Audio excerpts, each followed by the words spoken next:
All right, that works now. Cool. So should I just go for it? Or? All right, should I introduce? Okay, bet. Cool. All right, that's easy. Cool. Let me just fix this slide before we start. I'm gonna delete that, put that over there, and cool. Cool. Hi, everybody. What's up? How are you guys doing? My name is Simon. I am a junior right now studying computer science in McCormick, and I'll be your MC and host for the night, for this hack night on February 14th, the lovely Valentine's Day hack night. Shout out to everyone else still in this room, myself included. Yeah, so just like a little side note, like I actually, let me fix this up, sorry. So this is actually a legacy hack night. So if you're an OG to hack nights and you've been here since like day, let me turn off Flux too, I'm sorry. Disable for an hour, that should be long enough. Cool, if you've been to hack, who's been to hack nights before? Just curious. Nice, okay. Who's been to hack nights last year? So last school year? Nobody? Okay, this is actually a hack night from 2 years ago. So I was looking at the date and I made this, I think February 12th, like 2016. And the fact that like 2 years passed already is crazy. Like I'm getting very old. So if anything looks a bit weird, it's probably because I haven't seen it in 2 years. I'm just gonna go off the top of my head to see if I remember it. So cool, so I'm doing introduction to APIs. Curious, who has used an API before in any project at all? Wow, most, okay, like half of you, okay. So for you that raised your hand, this is gonna be like very, very basic to you. So I hope I can understand. You still got your hand up. Yeah, let them know you use APIs, let's go. Yeah, I think this is gonna be pretty basic, but who hasn't used them before at all in any project? Curious. Nice, okay, cool. This is gonna be useful for somebody, cool. So I'm going to explain basically what an API is and do a quick little demo, but I also have to leave in a little bit, so this is gonna be pretty short. So I'll give you the freedom of choice to do whatever you want with APIs after you learn this wonderful information.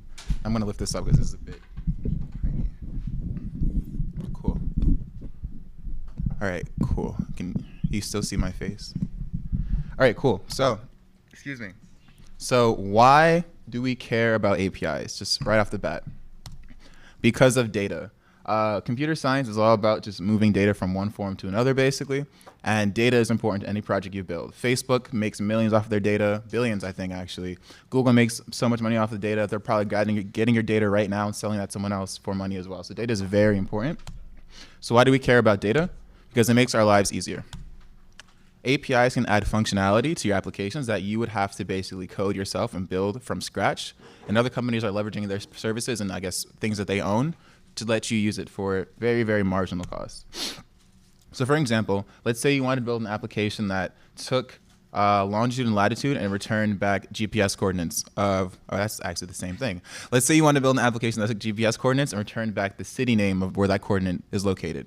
You could do the whole thing of like building an interface to like interact with the satellite, talk to the satellite, get the data back down and try to do some translation on an application. Or you can just use Google Maps API because they already built everything for you. Click get started and you're there and you can already use the services they built for you already. You could build a bot that scrapes every single song lyric off of every single song website and grab all that information to build an application. Or you can go to genius.com and use their developer API to grab lyrics off of there. Same thing for social data. You can build a scraper to go on Facebook and grab all your information and do all the login stuff. Or you can just go to the Facebook Graph API and use all the data they already have for your application. Whoa, what? Oh, sorry. I have this thing on my computer where like I stare at my screen too much. So I use this and it pops up every 20 minutes to remind me to take a break. So if it pops up in the presentation, you understand what happened. Let me go back to here. Cool. And that's not what I was looking at. Where did this thing go? Oh my God, this is terrible. You guys didn't see everything I was looking at on my computer. There we go. There's this presentation. There we go. Cool. So back to what I was talking about. So what is an API exactly? This is the Google definition that I found. An API is an application programming interface, which is a set of routines, protocols, and whatever. So I guess to illustrate this a bit more user-friendly, this is going to be the second time I've done this, and probably the second time it also was a pretty bad joke. So I'm going to need 3 volunteers to help me out for this this demo that I'm doing right now. Lily, you look like you smiled at that, so I need your help. So put that sandwich down and run on up. Come on down. Let's go. We have 1 person. All right, I need 2 more people. 2 more people. who aren't on the Hack Night staff. Anybody. This is tragic. Wow. Damn, never mind. Josh, hey, Josh is here too. Come on, Josh, come on down. We have 2 people. All right, cool. What was your name? Vincent? Okay, cool. I need you guys to like come down here and like stand right here. We're gonna do a little act out scenario to illustrate the extended analogy that we're talking about right now with APIs. Cool. All right. What's the last restaurant you went to? Einstein's? I like Taco Bell better. All right, we're at actually, no, this is not going to work if we're at Taco Bell. That's not a classy establishment. Let's imagine we're at, what's that thing? The one that's next to Andy's that sells like, no, like the fancy one. The one that's on the corner. Farmhouse. Okay. Let's say we're at like I don't know, like a nice little dinner at Farmhouse, and Lily is the customer. So you can sit down and get ready to order food. Who wants to be the chef in this case? I'll be the chef. Hey, so you'll be the chef. Perfect. Vincent's the chef and Josh is the waiter. Oh, beautiful. This is going to work out beautiful. So you need to go all the way in the corner, Vincent, all the way in the corner. All right, so you're in the restaurant, right? And Lily is hungry and she wants something. She wants some food, right? So I'm going to actually pull this up real quick. Actually, no, let's just keep going this way. So Lily wants some food. What are you going to do if Josh walks up to your table? Burger and fries. Very, very high level thing to order at a Farmhouse. So you can get anywhere else, but cool. She wants a burger and fries. So Josh, you have her order now. Have you worked in food service before? Do you know what to do? Have you worked as a? I've worked in food service, but I've interacted with people in food service. Okay. So you get the gist of it. Yeah, got you. So now that you know what she wants, what do you think you're going to do? Would you like any, on that? Okay. All right. Yeah, cool. So now that you have this, what do you think you're going to do now? All right. I'll be right back. So what Lily did was that she looked at the menu, saw what was available, and told it to Josh. And now Josh is going to be right back. And be right back means? What? Yeah, so Josh is going to take that order and give it to the chef. Yeah. So now the chef has an order that's already defined. Basically, it was an option that Lily saw on the menu. And now Josh brought that from Lily to Vincent. Now Vincent has his order, and what is he going to do? I mean, I'm gonna ask Josh what I'm doing here. Yeah, you're going to cook it. Yeah, exactly. So you're going to cook whatever she told him to make, or he told you to make. And once, So what am I making? doesn't matter. Once you cook, like you have it in your hand now, put your hand out. My hand? Yeah, you see you have it in your hand right now. There it is right there. You already made it. Now that you made it, what do you do now? I'm gonna give it to Lily. Got you. Okay. All right. Yeah. Extended metaphors. Let's go. Keep going. All right. So we have what you want. Now what are you going to do? Bring it back to Lily. So this very, very rough, very, very rough process was an illustration of what happens when somebody wants something and they tell an intermediate party what to do to get that information. And that party goes to the person that has the knowledge to make the food and brings it back. So in this situation, you guys can sit down now too. Thank you. Appreciate it. Round of applause for the 3 of them. So in this analogy, there are 3 parts. You have the patron, the waiter, and the chef. And this is how they interact with each other. The person doesn't talk directly to the chef. No, the person talks to the waiter, and the waiter is the middleman in this situation to bring the information that the patron tells to the chef. So in this case, the patron does what? If you're the patron, you go to a restaurant, you decide what you want, you order, and you pay. That's fine. If you build an application, your application is basically the patron in this analogy. So the application decides exactly what resource you want from the data source. You authenticate it, and you send that request over, and you give it to some network requests handler that brings that to the data source. If that doesn't make sense now, it makes sense in a little bit. So that's what the client does. The waiter, in this case, the only job that the waiter has is to take the order from the patron and give it to the chef. So the waiter is the person bringing it, basically taking the request from this person to that person and back and forth. Just like it is right there. In this case, your internet connection is like the waiter, and the internet connection takes the request that you give and brings it to Facebook servers or Google Maps servers and brings it back to you once it has the response that you're looking for. And same thing for the chef. The chef can interpret the recipe and interpret that recipe, so that statement of I want a burger and fries, and interprets that to the exact motion they have to do in the kitchen to make what you want and gives that back to the waiter. Just like the chef does in the back. Oh, this is supposed to say back-end application right there, but it just says chef, so that's wrong. Cool. So those are 3 parts, and those are kind of split up to how an API request is made. So what is an API exactly? It's basically an order. It's a specific way to interact with a server. It's also a specific way to phrase your order if you want to go back to the restaurant analogy. So if I want to grab all of my friends from Facebook servers, I have to phrase it a certain way so Facebook servers can interpret that and give me back exactly what I want. And that's basically the same process that happened in the restaurant and the same process you'll be doing when you build an application with an API. So yeah, there's another little diagram to illustrate the point again. So it's basically just a URL. It's a URL that you visit, and the response from that URL is the data that you want to use in your application. And I'll show an example of that later for it to make more sense. There are 4 or 5. Actually, there's more than this actually right now. But these are some example directions that you can give that waiter or your internet connection, or things that you can tell the server to get certain responses back for what you want. So let's say I want to grab all of the accounts that I'm following on Instagram. That would be a GET request because I'm just doing a read of the data on Instagram servers. If I wanted to, for example, post a photo off of another application that I'm building, say I want to do an application where like I click a button and I post a random photo off the internet. That in that case would be a post request because I'm creating a new resource on Instagram servers. I'm creating a new post on my feed, given some information I give the request. There's some more also. You can look them up and read them. Delete is probably self-explanatory. For the most part, you'll be using post and get though for any application that you'll be building. So this is the order that you'd make that when you send off to the server. It's a request line, a header, and a body. Request line is some meta information. Header is also some more.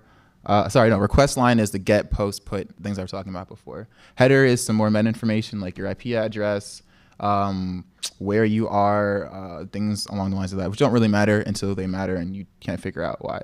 The body is the response you're sending to the server. So if you're getting a GET request and you're just trying to read some data off a server, there's going to be no body because you don't need to give it any information. I lied. There might be some information in the body, but for the most part, for GET requests, you don't have to have a body. But if I wanted to like post and photo on Instagram, that would require a body because I need to give it a title, description, location, all of those kind of information, like all those details that the server needs to create that new post on the thing. Yeah, cool. And the response you get back is very similarly formatted. Wow, major key. Okay, so I guess DJ Khaled was really big back then when I made this presentation because this is very outdated. But a lot of times when you access APIs, you need something called an API key, and it's basically a way to authenticate that you are the person who should be reading this information. So if I wanted to read all of my personal messages on messenger.com, you wouldn't want everyone to be able to read everyone's information because that's just not how the world works. So I'd have to provide a certain API key that's based and generated off of my account. So Facebook knows that this person, once it sees this key, it can see that, okay, this person is supposed to see this information and they can use it in their application. So you know how sometimes you have to like log in with Facebook on certain applications? Basically that process is creating an API key so that service can use your Facebook information and grab your friends, your posts, and et cetera, to build that profile on the separate website that you're visiting. There are different response formats that come back. You have like JSON on the left, which is, I guess, much more easier to read as compared to XML, which is a bit older in a legacy format, but still also works in some applications. And that's basically it. And how am I on time? Cool, that was 10 minutes, and that's perfectly on time. So let's do a bit of coding. I'm gonna do a little bit of a live demo to show you like what this looks like in practice. And we can move forward from there. Yeah, does anybody not understand Python? Cool. All right. So Python's cool because it looks like regular like English and like what you'd expect code to look like. So some things might not make sense, but like, I'm sorry. Cool. So let me just set my computer up really quickly for this live demo, and then we can move forward from there. Does understanding a programming language mean knowing why it would be efficient over alternative? That's a great definition of understanding, but for me, it's just like if you can read this and understand what it does, then you're good. Yeah, exactly. Yeah, but that's probably a better definition, realistically. Something I don't really know how to do for a lot of things. Actually, no, I lied. I definitely know how to do why. Let me not say that. Cool. All right. So I'm gonna pull this up really quickly. Wow, this is big. So I'm going to create a new tab, actually a new window, actually. And so basically what I have right now is a Flask app. So Flask is a framework that you can use with Python to build web servers or build web applications. So if I wanted to build an app that, I don't know. So I guess in this example, we're building an application that's going to grab data from a weather API and build that into an interface. Pretty simple. So this is some code that I stole off of GitHub. If I type this in, and I run this application right now, you can see it's running on localhost, which is 127.0.0.1 slash 5 or colon 500, 5,000 rather. So if I do localhost this and go to this, you can see this is the structure of the application we're going to be building. So it's a little box that you type in a city. I'll type in Evanston, and I click submit, and it breaks because it's trying to look for, so I think we need to fill in the part that's going to make the API call for whatever I type in that box. And that's going to grab the API, or it's going to send that information to an API to get what we're looking for. So we're going to look for weather data. So right now I'm going to go over here. Can everyone see this actually? Just to make sure it's not too, oh, this is ugly. How do I hide this? Yikes. Perfect.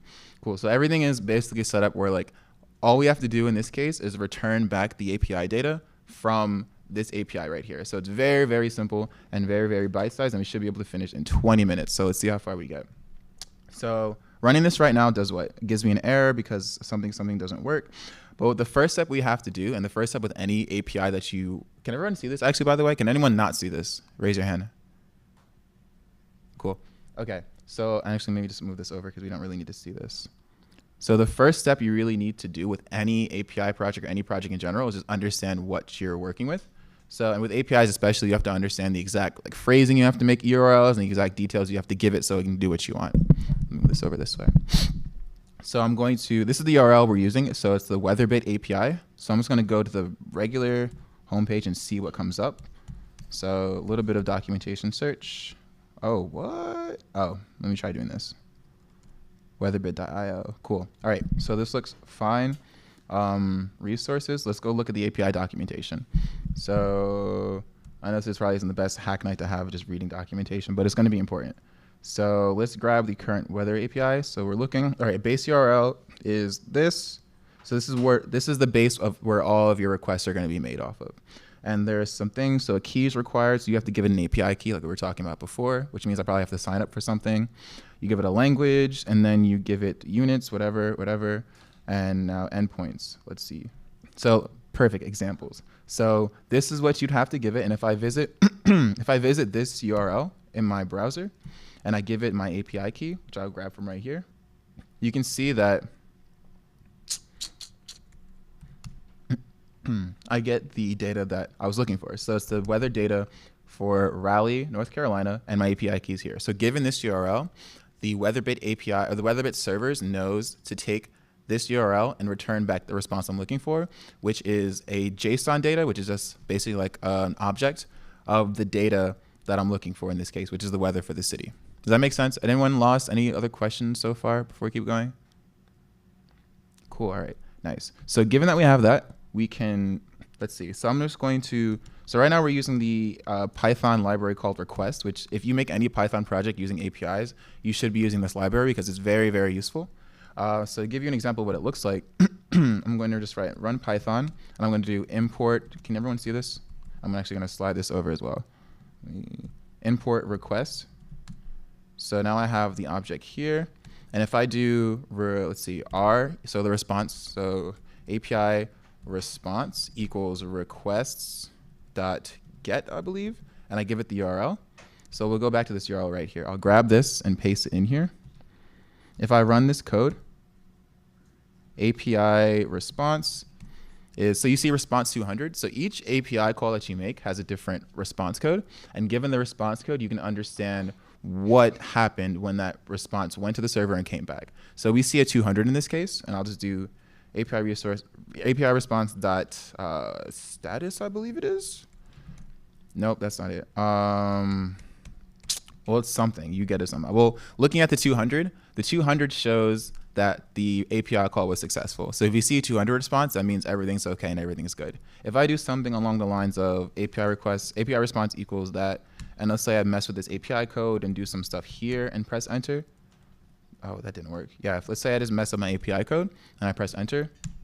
Let's see, if I do API response, I get a 403. So a 403 means something that I'm going to look up right now.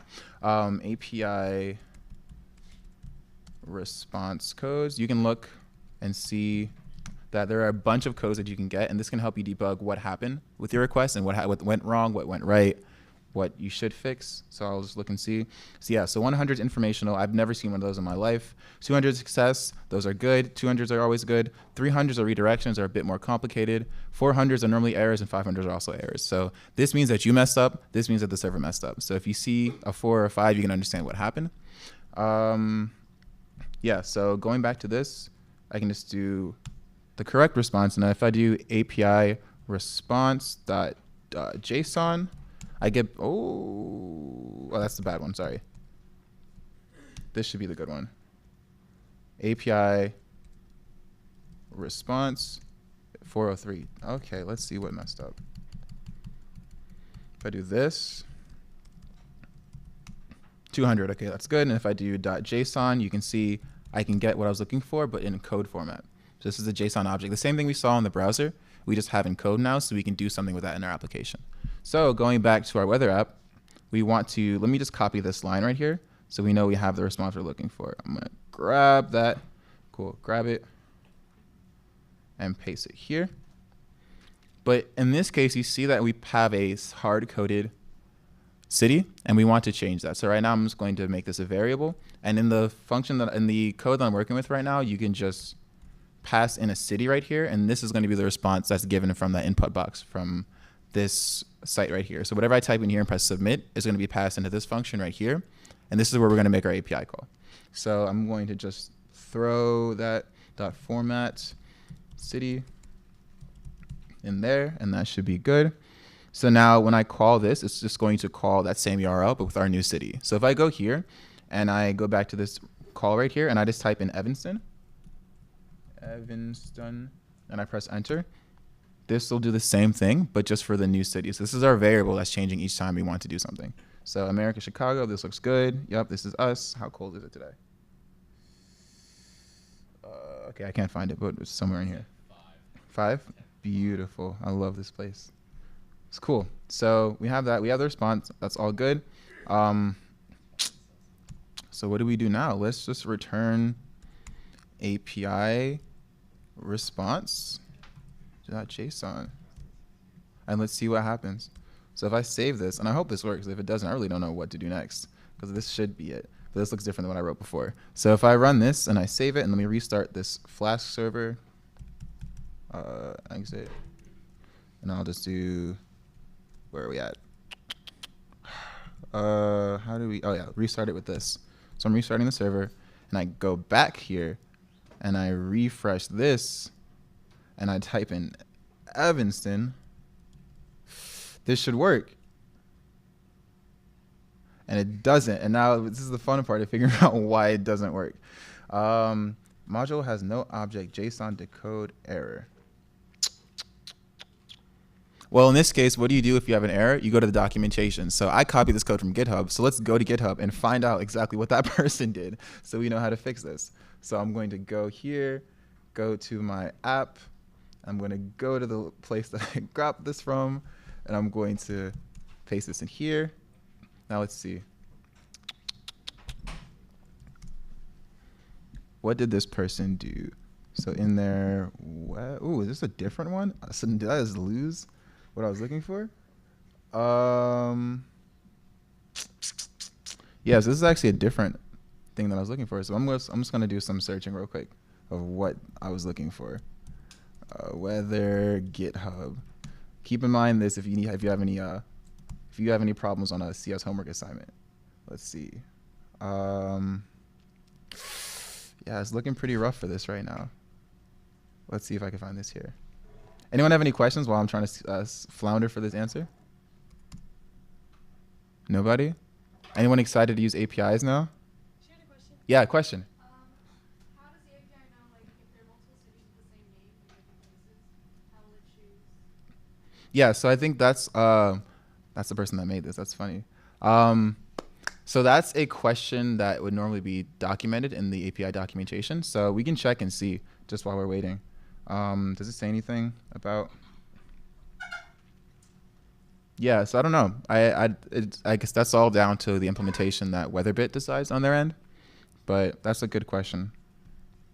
Normally they should talk about that stuff here, but they don't. So I think it's probably the best just to be as specific as possible with things. Let's see. What does his weather app say? Games. Nope. Do you feel like APIs make it sort of impossible to disrupt some of the big players? Ooh, that's a good question. It's basically like fuel for Google and Facebook to use their API. Exactly.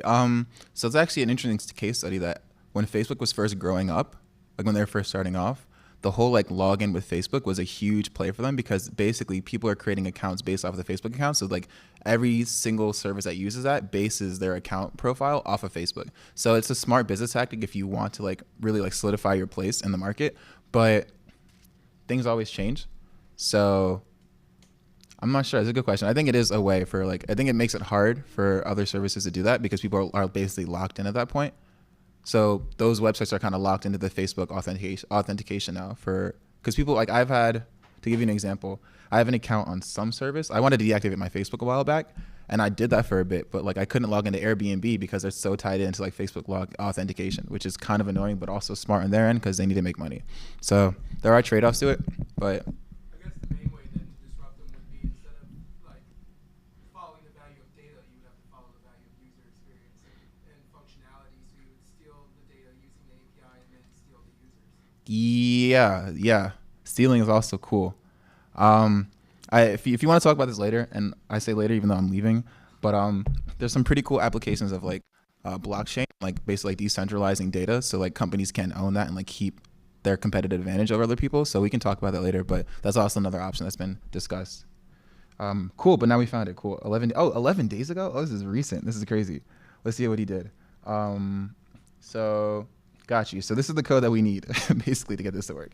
And I'm just going to throw this right in there and not think about it afterwards. Cool. So I'm going to just throw that right in there and save that. And if we run our application, I'll just refresh this, continue. Oh, I have to restart my server. I'll run this and then I'll get rid of this. Localhost 5000. And then Evanston. Cool. Well, if it were to work, you would see the weather in this case, but it doesn't. And I don't want to waste your time trying to figure out what's wrong with it right now on the spot. So if you have any other questions about APIs, I'm here to answer them. If you have any project ideas, I'm here to bounce them off and give you feedback if you want. But thank you. I'll work on this for like 5 more minutes, and if I get it, I'll show you guys. But yeah, thank you. Oh, you know what? Sorry. I'm not done yet because I know what I'm gonna do. I'm just going to copy this kid's code again and just run this. You guys can see what I was talking about. I'm gonna go to Finder. Actually, no, I'll just go here. Command C. Sorry. So you don't really have to pay attention to this part if you don't want to. Weather, git clone, beautiful command, cd weather, and then Python, no, we'll do Flask app run. So the correct implementation of an API should look like this. No. Cool. Beautiful. And now the kid's name is on there too. So we'll do Evanston. And what's going to happen when I click submit is that it's going to take this string, pass it in to, where are we at? It's going to pass it into this function right here, which is going to take, oh yeah, I definitely messed this up. This is not what it's supposed to look like. It's going to take the city, throw it into that URL, make the API call, and once you have that, you take the raw data. This is exactly what I did. How is it not? Sorry. It's going to take the data, turn it to JSON, and return it back to the front end. And once you have that, it populates this text field down here with the information you want. And now we have the weather for Evanston, the time, all the stuff that was included in the API. So APIs are cool. They're a really cool way to like make cool projects like when you're first starting off because like you don't have to worry about data collection or like building things. You can just grab data. There it is again. You can just worry about getting data and making it look cool, which is probably one of the better parts of computer science. Thank you. If you have any questions, I'll be leaving in 5 minutes, so make them quick. That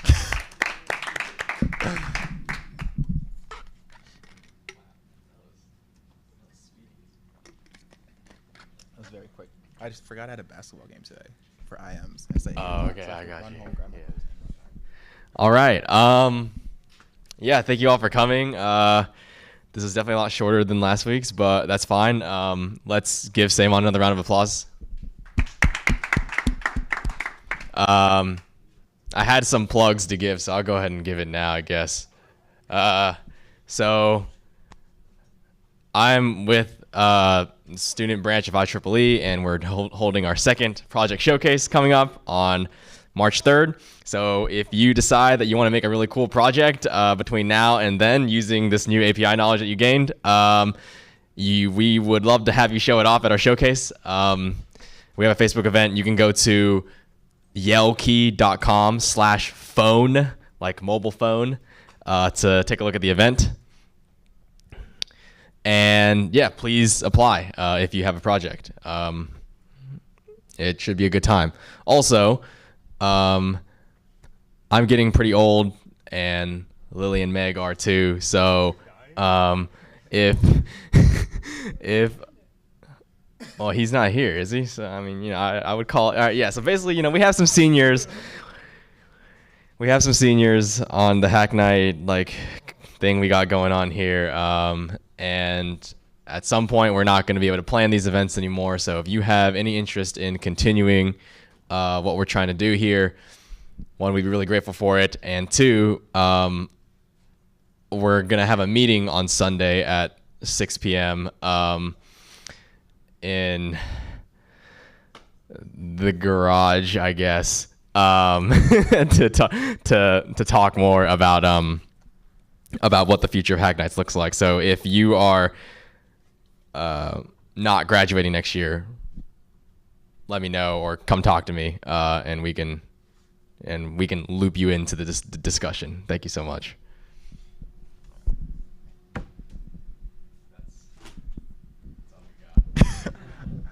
Oh, do people not like staying work on projects anymore? You're welcome to stick around. I'll stick around for a little while.